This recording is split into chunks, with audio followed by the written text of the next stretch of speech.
The world often laughs at what it does not understand, but sometimes the quietest soul carries the truth everyone else has forgotten. The late autumn wind swept across the rolling hills of western Montana as pickup trucks lined the gravel road leading to the annual livestock auction outside the small town of Willow Creek. Ranchers filled the weathered sale barn long before sunrise, drinking hot coffee, exchanging stories, and placing bids on healthy horses, sturdy cattle, and dependable farm equipment.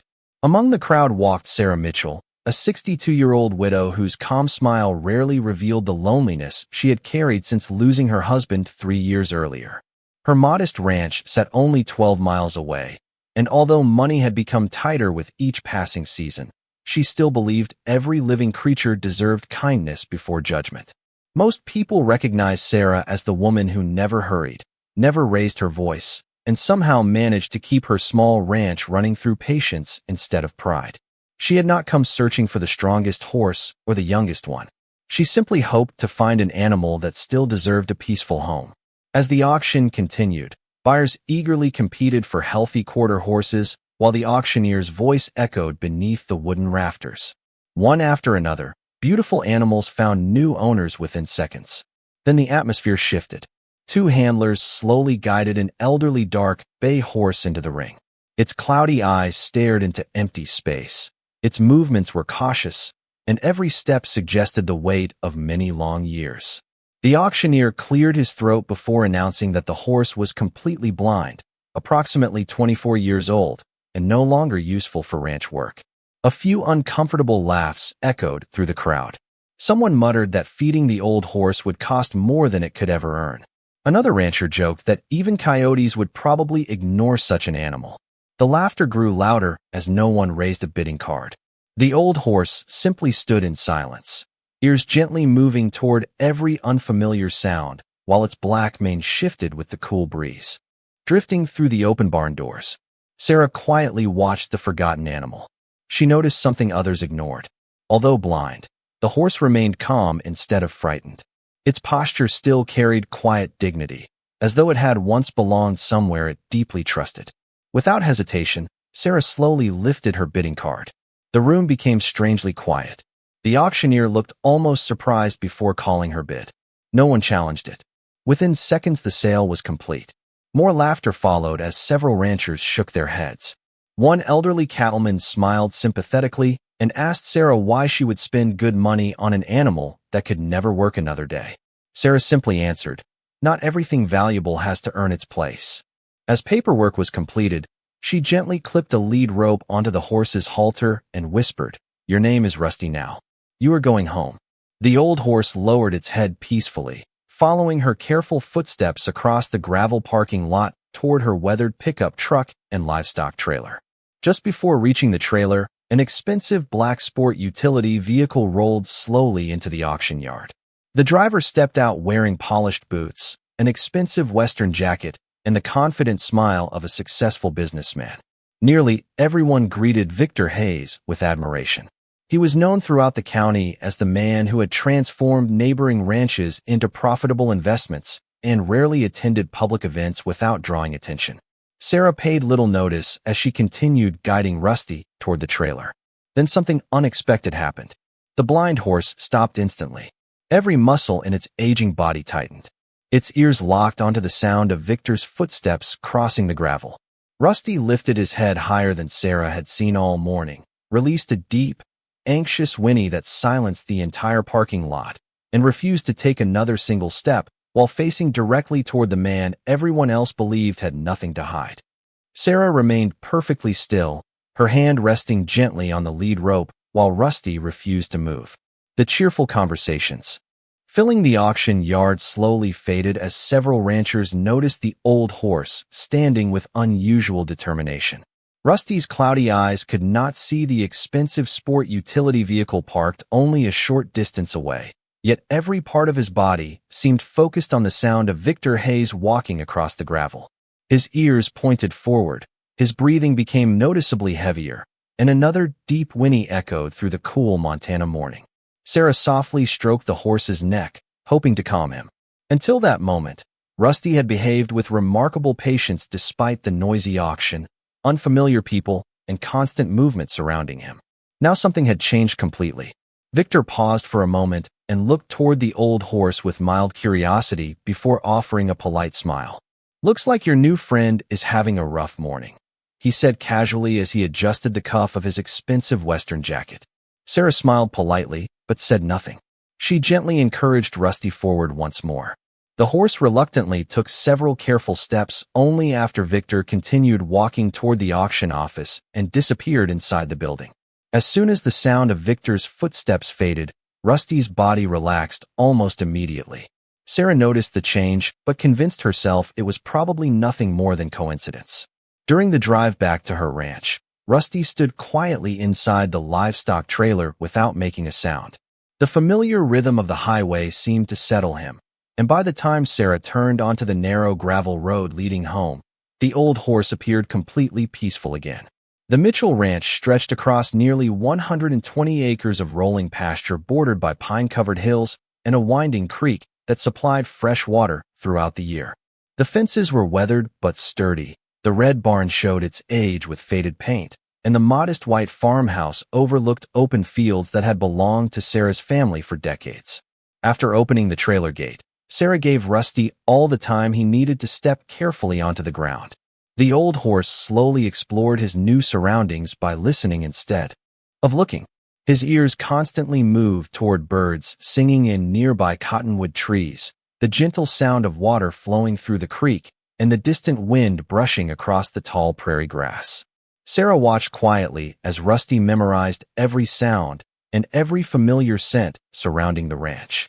She admired the quiet confidence with which he adjusted to an unfamiliar place despite his blindness. Over the next several days, Rusty settled into a peaceful routine. Each morning Sarah brushed his weathered coat before leading him to a fenced pasture where the grass remained thick even during late autumn. The old horse quickly learned the location of the water trough, the shade beneath a large cottonwood tree, and the safest path back to the barn. Although he moved more slowly than younger horses, he rarely stumbled because he carefully tested the ground before each step. Sarah found herself smiling more often than she had in years. Caring for Rusty brought a sense of purpose back into her quiet life. Then, on the following Saturday afternoon, Sarah drove into Willow Creek to purchase feed and fencing supplies.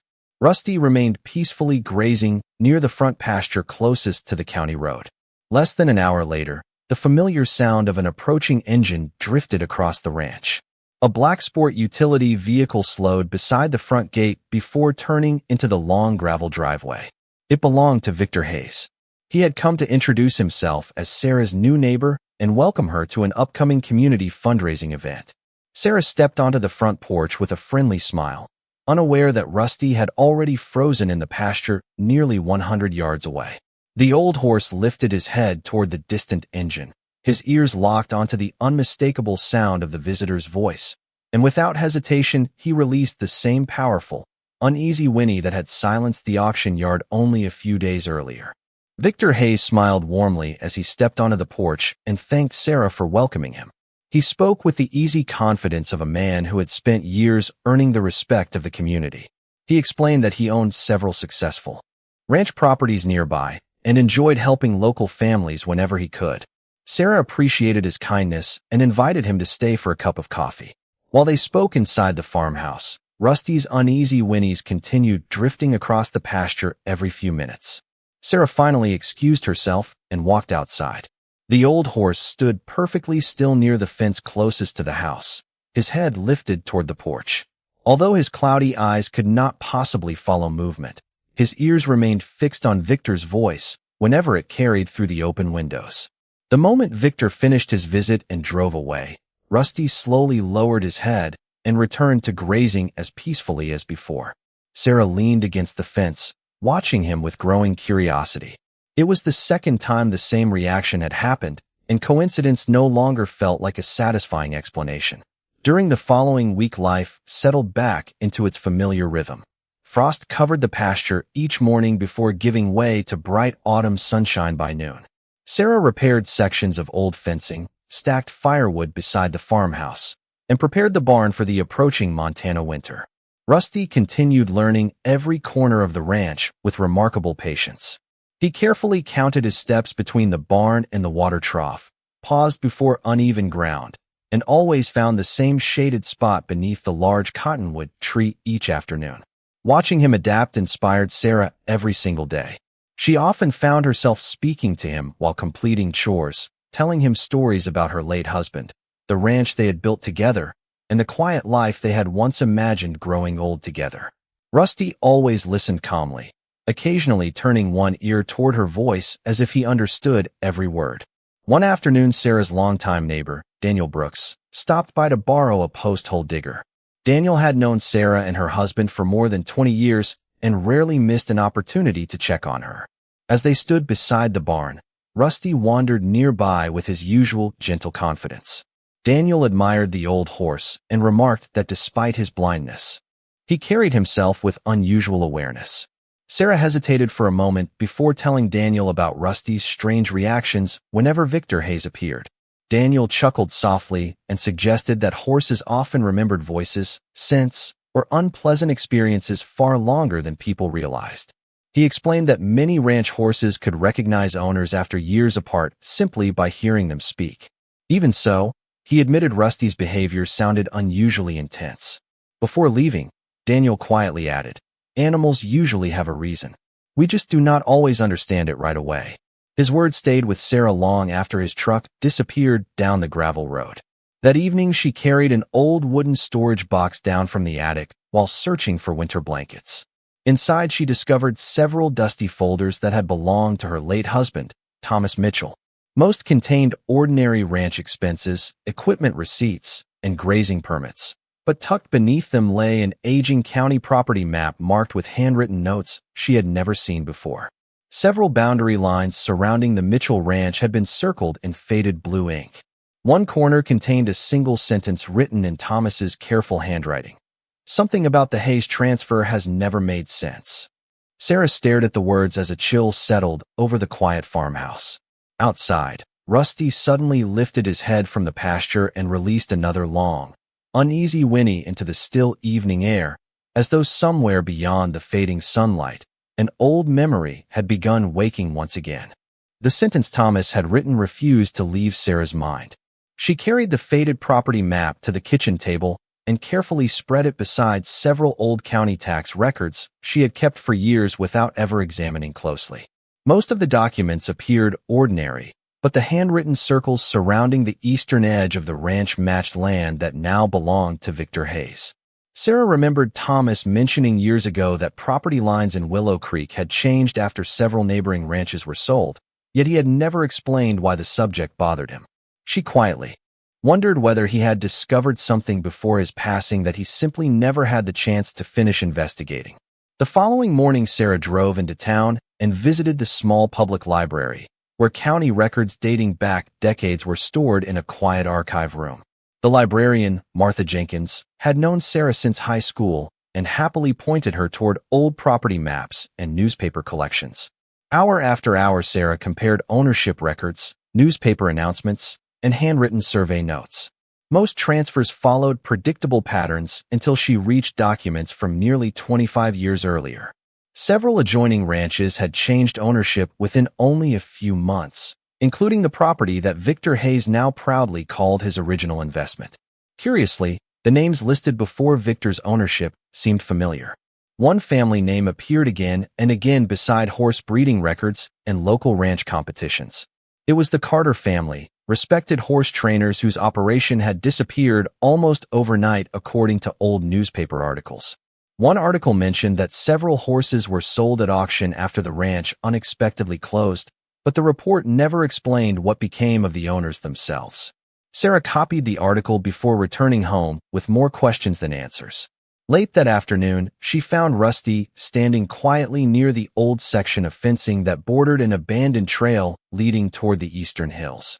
Although he had already memorized the safest paths across her property, today he seemed unusually interested in that forgotten corner of the ranch. Sarah approached slowly and rested a gentle hand against his shoulder. Instead of returning toward the barn as he usually did, Rusty carefully walked forward, stopping every few yards as though waiting for her footsteps behind him. Curious, Sarah followed. The narrow trail wound past overgrown sagebrush, weathered fence posts, and a line of aging cottonwood trees that had not been maintained in years. Nearly half a mile from the barn, they reached an old wooden structure hidden beneath climbing vines and fallen branches. Sarah stopped, in surprise. It was a small storage barn she barely remembered from her childhood, abandoned long before she and Thomas inherited the ranch. Rusty walked directly to the entrance and stood quietly beside the weathered doors. Sarah pushed them open with some effort. Dust floated through narrow beams of afternoon sunlight. Broken tools, rusted harnesses, and stacks of empty wooden crates filled most of the building. Nothing appeared unusual until Rusty slowly turned his head toward the back wall and gently tapped one hoof against the wooden floor. Sarah listened to the hollow sound beneath the boards. Kneeling carefully, she brushed away decades of dust and discovered an old iron ring almost completely hidden beneath loose straw. Her heartbeat quickened as she pulled upward. A concealed trapdoor slowly lifted, revealing a narrow compartment beneath the floor. Inside rested a small steel lockbox covered with dust, but surprisingly untouched by time. Sarah stared silently at the forgotten box while Rusty stood beside her without making a sound, as though he had led her there because he had never forgotten where the truth had been left behind. Sarah carried the heavy lockbox back to the farmhouse with Rusty following quietly behind her, his slow and steady footsteps almost sounding as though he already knew what rested inside. She placed the box on the kitchen table beneath the warm light above the sink and carefully wiped away years of dust. There was no key attached, but the old latch had rusted enough that after several gentle attempts with a flat screwdriver, it finally released without damage. Sarah slowly lifted the lid and immediately found several neatly wrapped bundles protected inside oilcloth. The first bundle contained faded photographs of a beautiful horse ranch from decades earlier.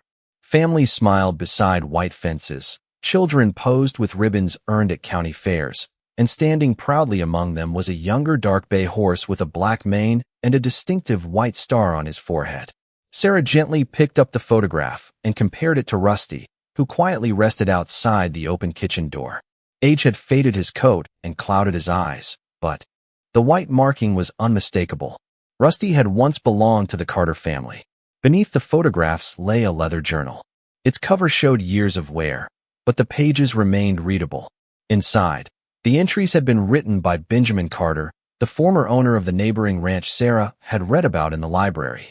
As she carefully turned the pages, Benjamin described expanding his horse breeding operation, raising trusted ranch horses, and building friendships throughout Willow Creek.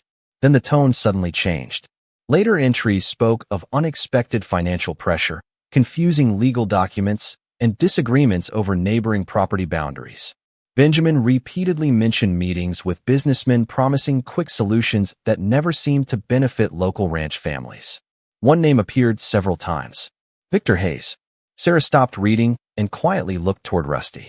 The old horse stood peacefully outside, listening to the evening breeze moving through the cottonwood leaves. She continued reading. Benjamin explained that he had begun collecting copies of contracts because he feared important land records were being altered before official filings reached the county office. His final completed entry described hiding original documents somewhere only someone who truly knew the ranch would ever discover. Sarah immediately searched deeper inside the lockbox. At the very bottom rested a sealed envelope containing original survey maps, signed property agreements, and handwritten correspondence between Benjamin Carter and Thomas Mitchell. Her late husband had apparently helped Benjamin compare boundary surveys after noticing unusual discrepancies years earlier. Several signatures on later transfer documents did not perfectly match the originals stored inside the box. Sarah was not a lawyer, but even she could see that the differences deserved careful examination. As the sun slowly disappeared behind the western hills, she organized every document into neat stacks. The evidence alone did not prove wrongdoing, but together it raised questions that had never been answered. Early the next morning, Sarah drove to Daniel Brooks's ranch carrying the journal and photographs. Daniel examined each page with growing concern before quietly saying that the county attorney should probably review everything. He also pointed to the photograph of the Carter ranch and smiled with surprise. "I remember this place," he said softly. "And I remember that horse." Everyone called him the smartest ranch horse in the valley. Sarah glanced toward Rusty waiting patiently inside the trailer. Daniel shook his head in amazement before adding, "If this old boy led you to that lockbox after all these years, then maybe he was not simply remembering a place. Maybe he was trying to finish something that began long before either of us realized it." Daniel arranged a meeting with County Attorney Rebecca Collins, a woman known throughout the region for carefully examining old property disputes without rushing to conclusions.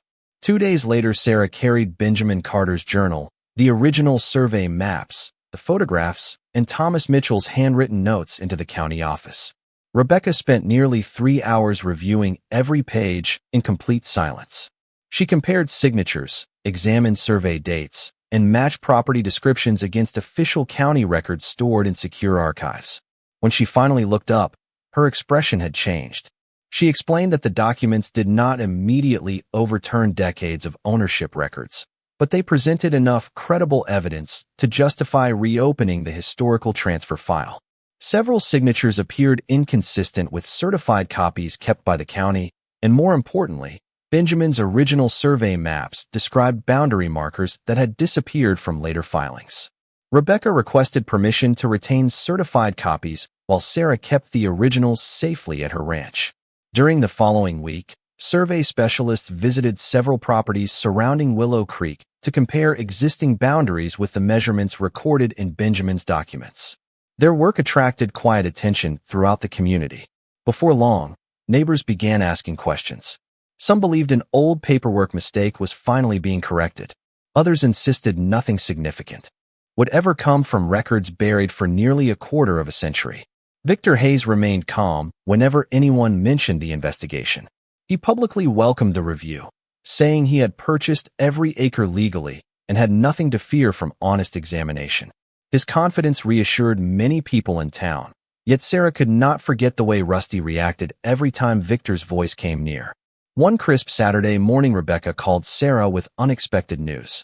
Surveyors had located 2 original stone boundary markers exactly where Benjamin Carter's maps indicated they should be, buried beneath years of soil and overgrown grass near the eastern ridge. Those markers confirmed that at least one later property description had shifted the legal boundary farther west than the original survey allowed. The discovery alone did not determine responsibility, but it proved Benjamin's maps were authentic. Rebecca requested one more visit to the Mitchell Ranch because she wanted to inspect the abandoned storage barn where the lockbox had been hidden. Later that afternoon, she arrived with a licensed surveyor and a county records investigator. Rusty stood quietly in his pasture while the visitors carefully examined the concealed compartment beneath the barn floor. They photographed the trapdoor, documented its condition, and confirmed that the compartment had likely remained unopened for decades before Sarah discovered it. As everyone prepared to leave, Victor Hayes unexpectedly drove onto the property. He stepped out with his usual friendly smile after noticing the county vehicles parked near the old barn. Victor greeted Rebecca politely and asked whether everything was going well. Sarah answered courteously, but before anyone could continue the conversation, Rusty suddenly lifted his head from nearly 100 yards away. The old horse released a long, unmistakable whinny that echoed across the pasture before walking with surprising confidence toward the abandoned barn instead of away from it. Rebecca stopped speaking and watched with quiet curiosity. Rusty reached the barn entrance, paused for only a moment, and then gently turned his body until he faced one particular corner inside the weathered building. He remained perfectly still, refusing to move despite Sarah's gentle encouragement. Following the direction of the horse's posture, the county investigator walked toward the corner and noticed several floorboards that appeared newer than the surrounding wood. Rebecca exchanged a thoughtful glance with Sarah before quietly saying, "I believe we should examine this section very carefully because sometimes the smallest detail leads us to the answer everyone else has been overlooking for years." Rebecca asked everyone to remain where they were while the county investigator carefully examined the newer floorboards inside the abandoned barn. Using simple hand tools to avoid damaging anything beneath them, he slowly lifted the weathered planks one by one. Dust drifted through the afternoon sunlight as a narrow compartment appeared beneath the floor. Unlike the hidden space Sarah had already discovered, this one contained no lockbox. Instead, It held a sealed metal document tube wrapped in faded canvas. Rebecca carefully opened it while Sarah, Daniel Brooks, Victor Hayes, and the surveyor watched in complete silence. Inside rested several rolled survey plats, certified copies of county correspondence, and one notarized affidavit signed by Benjamin Carter only weeks before his ranch had been dissolved. Rebecca unfolded the pages across an old workbench. The affidavit explained that Benjamin had become increasingly concerned after discovering that preliminary boundary drafts shown during private meetings did not match the final versions later submitted for recording. He specifically stated that he had preserved certified copies because he feared the original property descriptions might one day disappear. Attached to the affidavit was a letter addressed to Thomas Mitchell, asking him to safeguard the truth if anything unexpected happened before the matter could be resolved. Sarah quietly placed her hand over her mouth as she recognized her late husband's name written across the aging paper. Daniel slowly shook his head, remembering conversations from years earlier that had never seemed important until now. Victor remained composed, reading the documents without interruption. He calmly stated that he had never seen any of those papers before and insisted he had purchased his ranch through licensed professionals many years after Benjamin Carter left Willow Creek. Rebecca acknowledged his statement and explained that the investigation was not about assumptions, but about following verified evidence wherever it led. She requested that everyone accompany her to the county courthouse the following morning, where archived closing records and transaction files could be compared with the newly discovered originals. News spread quickly through Willow Creek. By sunrise, the courthouse meeting room was filled with local ranchers, longtime residents, survey officials, and county staff curious to learn what decades-old records might reveal. Rebecca carefully projected enlarged copies of both the archived documents and Benjamin's originals onto a screen. Side by side, the differences became easier to recognize. Several legal descriptions had been revised after the certified survey dates, and one recorded boundary amendment referenced an authorization that did not appear anywhere in the county approval log. Even more surprising, the transaction history showed that the amended documents had passed through an independent land brokerage that no longer existed.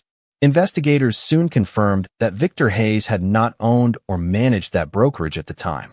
Instead, he had purchased the property years later, relying on the recorded county documents that everyone else believed were accurate. The room fell into thoughtful silence as the realization settled over the audience. Sarah glanced toward Victor, who looked genuinely stunned by the discovery. At that moment, Rusty, waiting quietly outside the courthouse beside Sarah's trailer, released a familiar whinny. The sound drifted through the open windows, causing Sarah to step outside. Rusty slowly turned his head toward Victor as he exited the building, then calmly shifted his attention toward the stack of original survey markers loaded in the county survey truck. Rebecca suddenly smiled with quiet understanding. "He was never accusing a man," she said. Softly, he was recognizing the place, the voice connected to the property, and trying to lead us back to the evidence that had been forgotten. The truth was never hidden inside his fear. It was hidden inside his memory. The county investigation continued over the following several weeks with remarkable care. Every survey map, archived deed, notarized letter, and engineering report was reviewed alongside the newly discovered originals that Sarah had uncovered beneath the abandoned barn. Independent surveyors walked the old property lines once again, locating additional stone markers that had remained buried beneath decades of grass and soil. Piece by piece, the historical record became clearer. The original Carter property boundaries had indeed been altered during a complicated series of administrative filings many years earlier. The county commissioners publicly acknowledged that the errors had remained unnoticed because later transactions relied upon records that everyone believed were accurate. Rebecca Collins explained during an open community meeting that no evidence showed Victor Hayes had created those mistakes himself. Instead, he had unknowingly purchased land whose legal descriptions already contained the historical discrepancies. Victor stood before the gathering and admitted that he had built his business trusting the official records without ever questioning how they had been created. He apologized to Sarah for dismissing her concerns at the beginning of the investigation and promised to cooperate fully with every correction required by the county. Sarah accepted his apology with the quiet grace that had always defined her character. She understood that the real victory was never about proving someone wrong. It was about allowing the truth to finally stand on its own. Over the following month, attorneys, surveyors, and county officials worked together to adjust the affected property boundaries through mutual agreements that protected every family involved while honoring the original legal records. The process took patience, but the atmosphere throughout Willow Creek slowly changed from suspicion to cooperation. Neighbors who had once laughed when Sarah purchased an aging blind horse now stopped by her ranch carrying homemade pies, fresh vegetables, and warm conversations. Many admitted they had judged both Sarah and Rusty far too quickly. Daniel Brooks often smiled as he watched children gather near the pasture fence simply to meet the gentle old horse whose remarkable memory had helped uncover a forgotten chapter of local history. Reporters from nearby counties visited Willow Creek to write about the unusual investigation. They expected dramatic headlines, yet what they found instead was a quiet community choosing honesty over conflict and understanding over blame. Sarah always gave the same answer whenever someone asked why she believed Rusty had reacted so strongly from the very beginning. She would simply smile toward the old horse grazing peacefully beneath the cottonwood tree and say that trust sometimes leaves memories deeper than eyesight ever could. One crisp afternoon, the county installed permanent historical markers beside the restored eastern boundary, explaining the true history of the Carter Ranch and recognizing Thomas Mitchell, Benjamin Carter, and the many local officials who had helped preserve the original records. Sarah attended the small ceremony with Daniel, Rebecca, Victor, and dozens of neighbors. Rusty stood quietly nearby in a shaded pasture overlooking the gathering. When the final marker was uncovered, a gentle breeze carried familiar sounds across the hills. Rusty slowly lifted his head, turned toward the voices of the people celebrating below, and released one calm, contented whinny that echoed through the valley before lowering his head once more to graze peacefully. For the first time since Sarah had brought him home from the auction, there was no tension in his posture, no hesitation in his breathing, and no sign that he was searching for anything left unfinished. It was as though the burden he had quietly carried for so many years had finally become a story that everyone else could remember too. The seasons continued to change across the Mitchell Ranch, just as they always had, but something inside the valley had changed forever. The questions that had lingered for decades had finally been answered. Neighbors greeted one another with renewed trust, and the eastern boundary stood exactly where it had been intended all along. Sarah never sought recognition for what had happened. She simply returned to the quiet rhythm she loved most, beginning each morning before sunrise with a warm cup of coffee, walking across the dew-covered pasture, and greeting Rusty with the gentle voice he had learned to follow from the very first day they met. Although age continued to slow his steps, the old horse seemed lighter than before. He no longer paused in uneasy silence whenever unfamiliar vehicles approached the ranch, and he spent long afternoons beneath the same cottonwood tree listening to the breeze, the distant creek, and the laughter of children who often visited with their parents to hear the remarkable story of the blind horse who had remembered what everyone else had forgotten. Sarah eventually transformed the abandoned storage barn into a small historical exhibit celebrating the families who had shaped Willow Creek through honesty, perseverance, and respect for the land. Benjamin Carter's journal rested inside a climate-controlled display case beside Thomas Mitchell's handwritten notes, the original survey maps, and one of the faded photographs showing a young Rusty standing proudly with the Carter family many years before. Local schools regularly organized field trips to the ranch, where students learned not only about local history, but also about compassion toward animals and the importance of preserving original records for future generations. Daniel Brooks often volunteered to guide visitors through the exhibit, smiling every time someone asked whether the story was really true. His answer never changed. "The documents prove the facts," he would say, "but the horse reminded us where to start looking." Even Victor Hayes became one of the ranch's strongest supporters. He worked closely with county officials to improve property record preservation throughout the region and personally funded scholarships for young surveyors and agricultural students interested in protecting Montana's ranching heritage.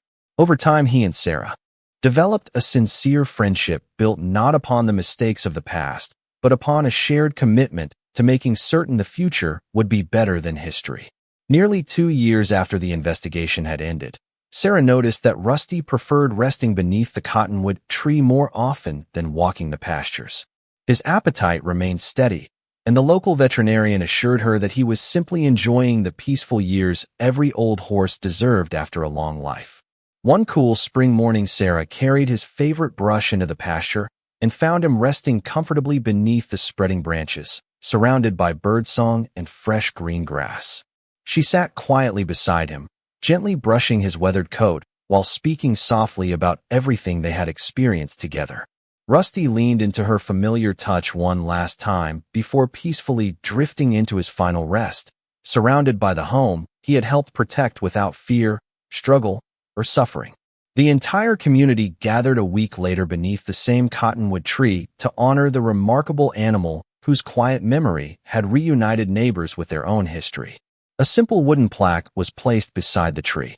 It read, "Rusty, faithful friend, silent witness, forever remembered."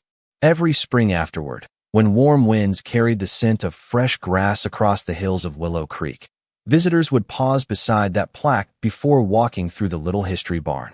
They always left with the same lesson in their hearts. True worth is never measured by age, appearance, or the opinions of a crowd. Sometimes the greatest gift comes from the one everyone else overlooks, and sometimes the quietest voice is the one that leads an entire community back to the truth.